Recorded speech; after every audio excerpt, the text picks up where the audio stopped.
So this is the 2016 Leave Cert Higher Level Paper 1, and we're looking at question number 7. Part A1 says, air is pumped into a spherical exercise ball at the rate of 250 centimeters cubed per second. Find the rate at which the radius is increasing when the radius of the ball is 20 centimeters, and give your answer in terms of pi. Okay, so if we're asked to find the rate at which the radius is increasing, well, that would be dr dt, the rate at which the radius is increasing with respect to time. So dr dt is what we're looking for. And the information they give us, they tell us that the air is pumped in to the ball at a rate of 250 centimeters per second. So that's volume per second. So that's the rate at which volume is changing with respect to time. That's dv dt. So we know dv dt is 250 centimeters cubed. And we're looking for dr dt. Okay, now the other thing we know is that it's a sphere, this ball, and if it's a sphere, we know that its volume, which we know we're talking about volume, so we know that its volume is this formula here, which is taken from the tables book. So we know that the volume is 4/3 pi or cubed. Now, if we differentiate v with respect to or here,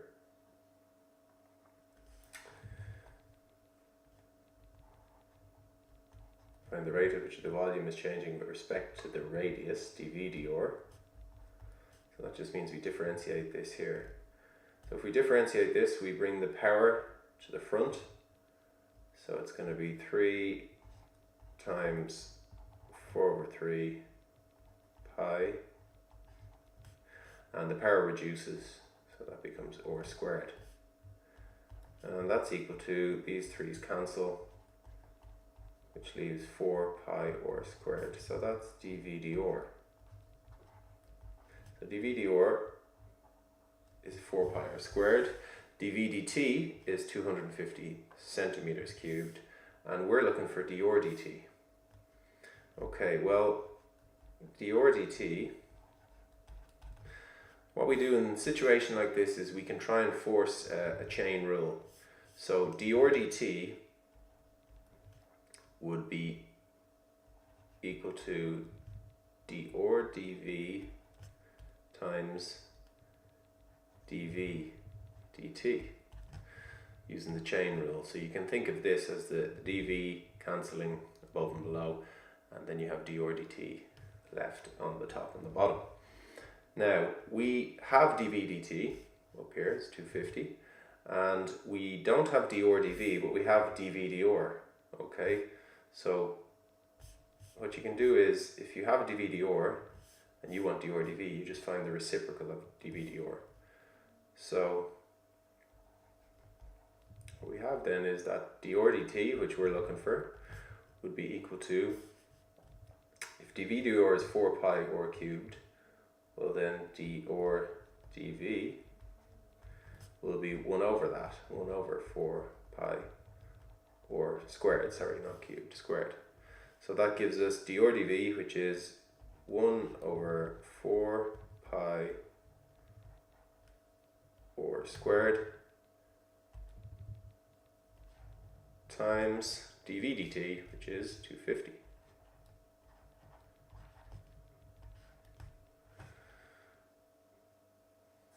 And that gives us,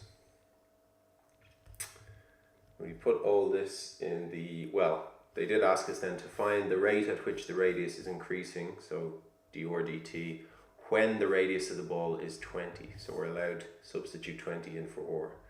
So what we get then is 250 over 4 pi by 20 squared, the radius squared.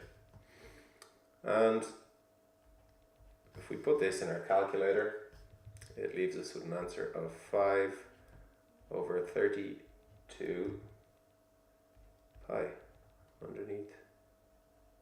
So 5 over 32 pi, and that's going to be the radius, which was in centimeters. So the radius with respect to time, so that's going to be centimeters per second, because the time was in seconds. So 5 over 32 pi centimeters per second, and that's our answer in terms of pi. Okay, part 2 says, find the rate at which the surface area of the ball is increasing when the radius of the ball is 20 centimeters. Okay, so the surface, we want the rate at which the surface area of the ball is increasing. So that's with respect to time if it's the rate. So that's dA dt, where A is the area and T is time. So we're looking for dA dt. Okay, so this is to do with surface area. So the other formula we have, again from the tables book, is this one here, which is to do with surface area. So we know that the area is 4 pi r squared. So if we differentiate that, we get dA dr, differentiate A with respect to r. That gives us,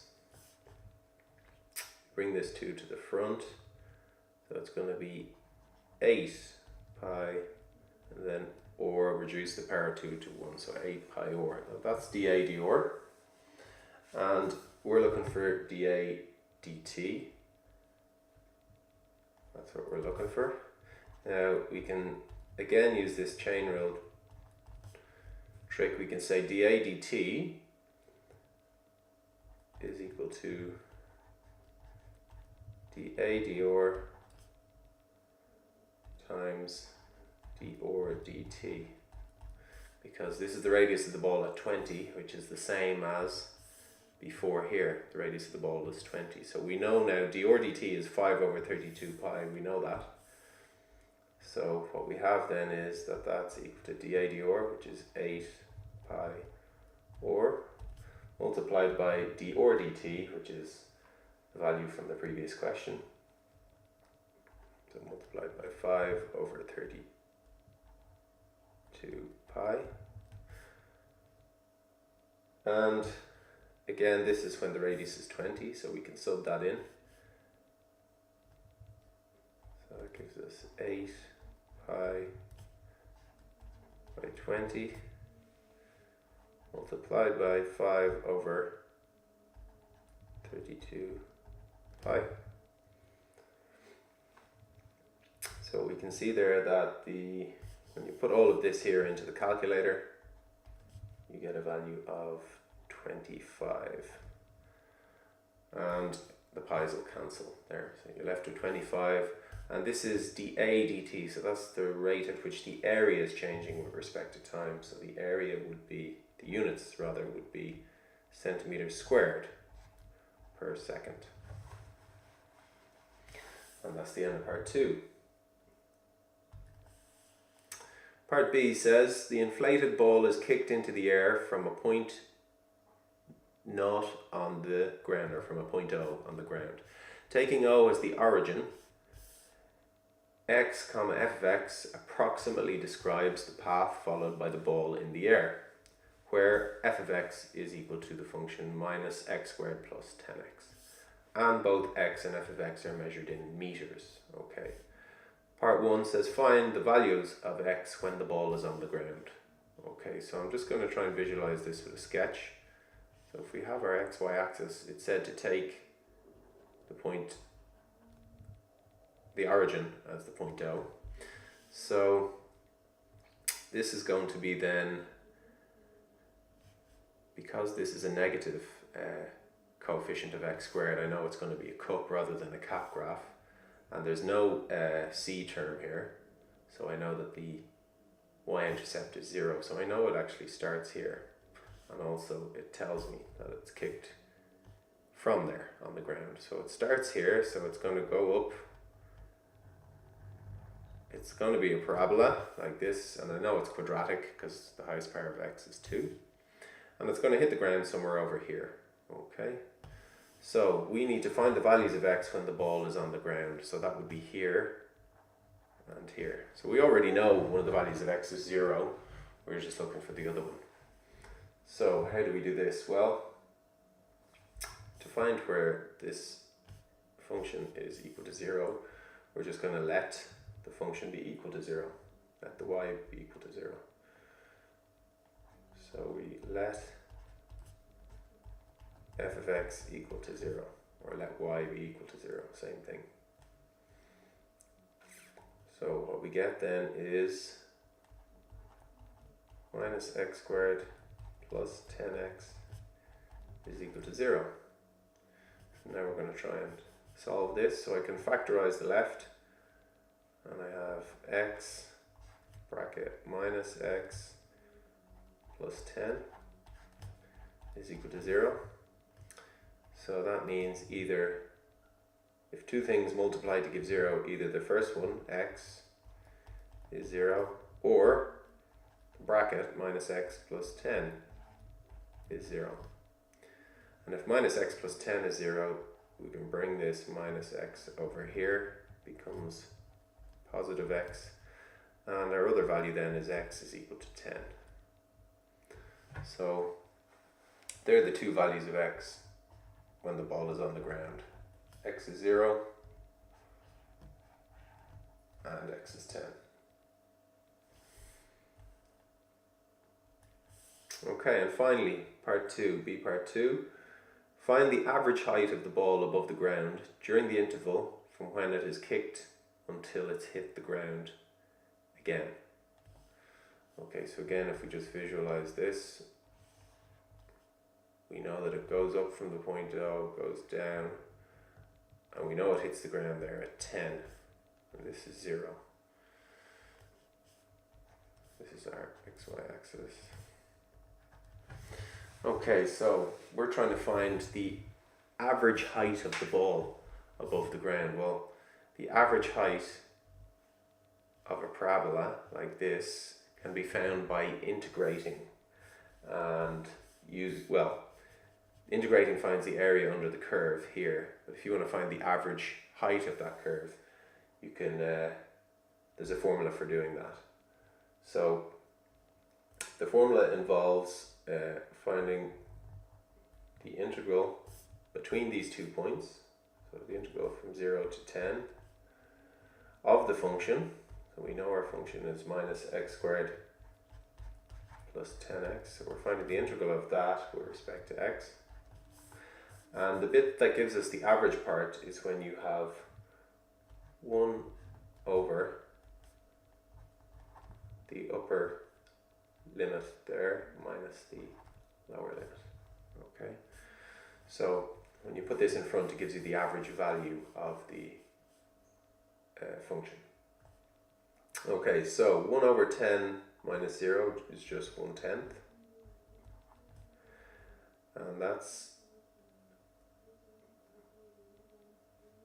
going to be 1/10 of, so we're going to integrate now. So the integral of minus x squared, when we integrate we raise the power, so it's going to be minus x cubed, but then it's going to be over 3. So that's the first term integrated. And then it's going to be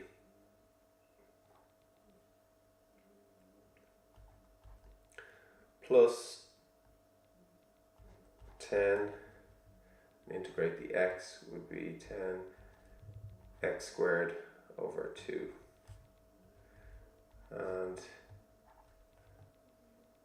it's those values between 0 and 10. So that's equal to 1/10. And we can see here that that 10 over 2 cancels to give me 5 there. So it's going to be 1/10 of all of this with 10 substituted in minus all of this with 0 substituted in. So when I put the 10 in, I'm going to get minus 10 cubed over 3 plus 5 by 10 squared. So here I should put that 10 there in brackets. It's minus 10 cubed over 3, and 5 by 10 squared. And that's going to be minus, then when I put 0 in here, I get 0. And when I put 0 in there, I get 0. So it's going to be minus 0. Okay, so when I put all of this then into the calculator, the whole lot, I get a value of 50 over 3.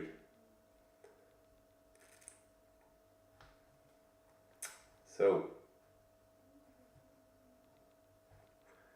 50 over 3, and my units would be, if it's the average height, we were told that the height was in meters, so that would be just 50 over 3 meters. And that's the end of the question.